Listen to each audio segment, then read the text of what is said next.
Dans la vallée de la Marne, on a quand même pas mal de précipitations et pas mal de froid aussi.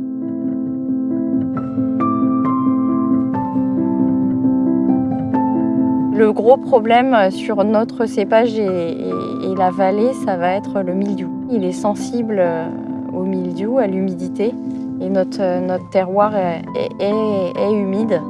Et donc là, surtout quand on est en bio et en biodynamie, c'est complexe. Donc il n'y a pas vraiment de solution miracle. Au début, c'est extrêmement stressant. Et puis au fur et à mesure du temps, on apprend qu'il faut vivre avec. On est dépendant de la météo, on est dépendant de tous les incidents climatiques. On a choisi de cultiver le meunier parce que c'est ce qui correspond à notre terroir. On est sur un sol argilo-calcaire avec un argile qui est assez particulier, qu'on appelle l'argile illite, qui est l'argile verte. Et elle va absorber vraiment l'eau pour pouvoir faire des réserves pour le racinaire de la vigne. Ça va apporter aussi beaucoup de minéralité.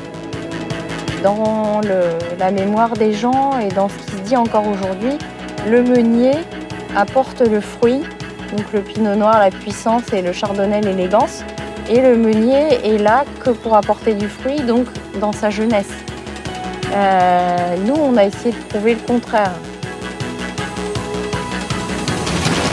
La biodynamie, ça aide à exprimer le terroir puisque on va vraiment chercher l'essence du sol, de par le racinaire, puisque ça permet d'avoir un sol vivant et de pouvoir permettre à la vigne d'aller chercher beaucoup plus loin en profondeur. Clairement aussi être beaucoup plus qualitatif et beaucoup plus pur et avoir des vins avec beaucoup plus d'énergie. On est vraiment dans la biodynamie, dans le vivant. On est censé faire la biodynamie quand on le sent.